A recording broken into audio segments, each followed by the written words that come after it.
But back to what I was saying, let's talk about transitioning. The reason why a lot of us struggle with transitioning to a better point or a different position in our life is because we're trying to hold on to the past and then make room for the future at the same time.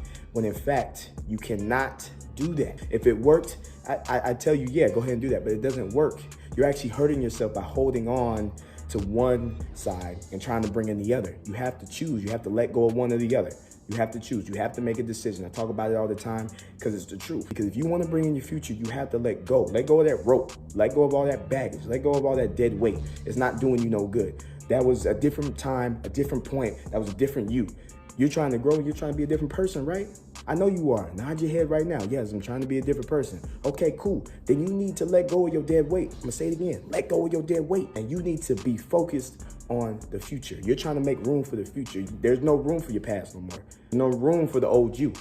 You have to make a choice. That's number one. That's the first step. You have to make a choice. And then two, you have to focus on whatever it is that you need to focus on in the future. It's all about setting up ourselves for success. It's all about setting up as many people as we can for success, meeting good people, getting around the right people. Like maybe that's all you need. Maybe you need to get around the right people. Maybe you need to get around the right environment. Maybe that's all you need. I don't know, but you need to focus on the future because it's hard to do if you're looking behind you. What's so important behind you that you can't look in front of you? What's behind you that's going to help you out so much for everything that's in front of you? Tell me that.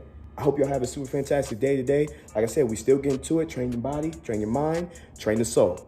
Let's go.